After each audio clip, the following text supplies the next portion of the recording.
Iceland was a microcosm of everything that went wrong during the global financial crisis. The sudden collapse of the country's banks in the fall of 2008 wiped out the pensions and savings of most Icelanders.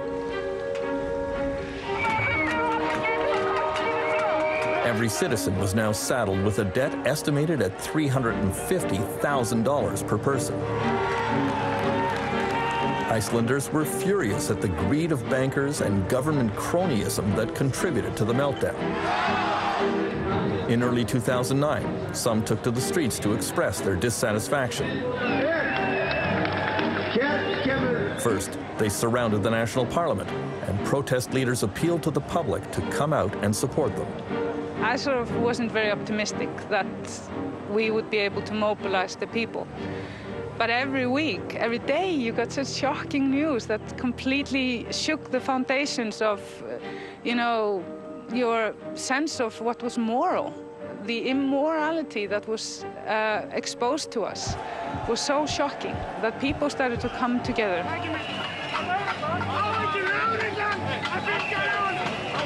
The Reykjavik police moved into position to protect the parliament.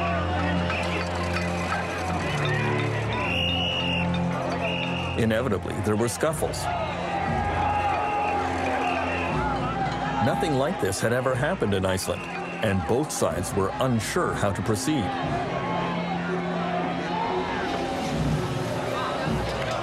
On January 21st, the anger focused on Icelandic Prime Minister Geir Haarde. His car was surrounded and pelted with eggs and garbage. He was shaken by the incident, especially because it came shortly after a difficult visit to his doctor. When people were attacking my car, I had gotten the diagnosis the night before that I had cancer. So all of this in my memory is very, very vivid. I can understand why people were angry, particularly those who had lost money, who had lost their jobs. There was a crisis that nobody had really expected, of enormous proportions. Icelandic poet and singer Hordur Torfason was the main protest leader. I said to the people, we are all angry, but use your anger as a positive force. Don't destroy, don't use violence, don't attack people, don't go to the homes of the politicians, because that's private. We can never use anger to destroy.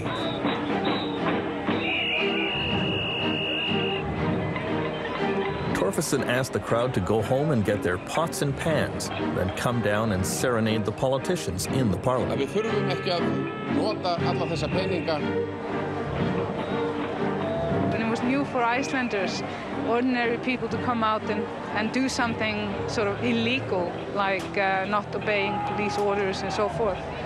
And in the end, it almost became tribal. There were so many people with pots and pans and homemade drums, and there was this beating and the fires outside the parliament. In a sense, it was sort of the unbearable lightness of being, to be there, to experience this within the nation, and to see the joy and experience the joy when we finally got what we wanted. On January 23rd, Icelandic Prime Minister Geir Haarde addressed his countrymen on national television and announced that he was resigning due to illness. Og velja sér nýjan formann sem leiða mun flokkinn í næstu kosningum. Takk ykkur fyrir. His governing coalition fell apart. National elections were called. The new government in Iceland was left to clean up the incredible mess left by the bankers and politicians who preceded them. Og í dag yfirgefur Steingrímur Sigfússon became the new finance minister.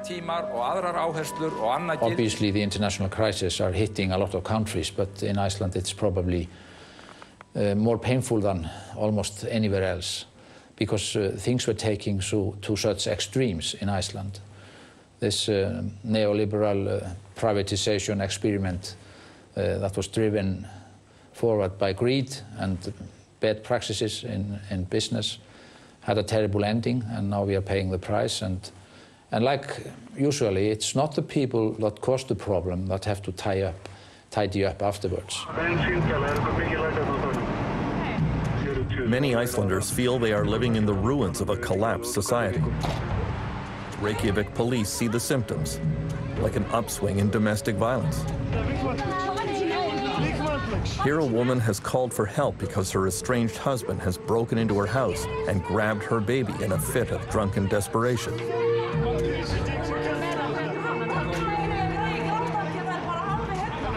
The police calmly talk the unemployed man into giving up without a fight.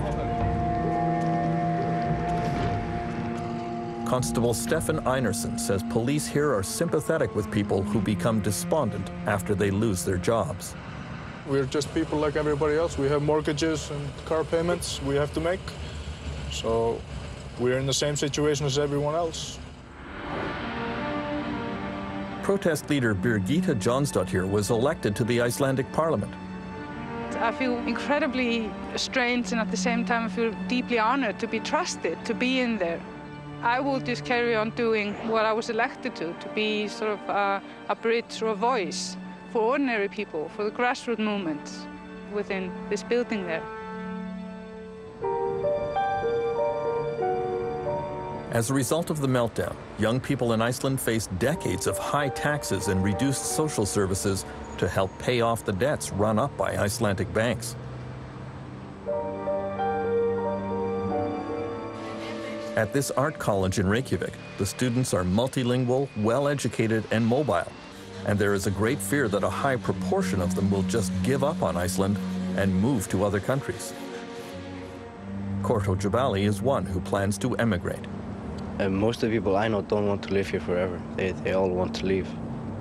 Like everyone. I don't know one single person my age that really wants to stay in Iceland.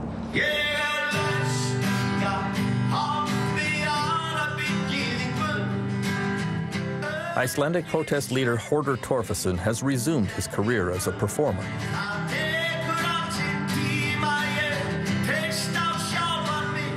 He realizes that many of his countrymen are demoralized and that many young people want to leave. But he is quite sure that Iceland can still have a bright future.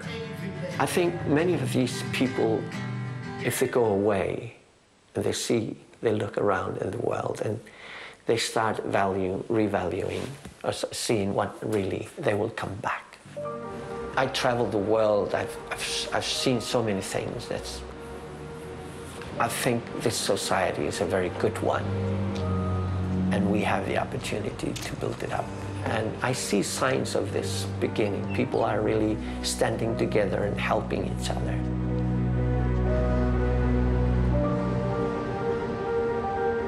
In confronting the problems of a failed economy, Iceland at least has the advantage of a strong social safety net.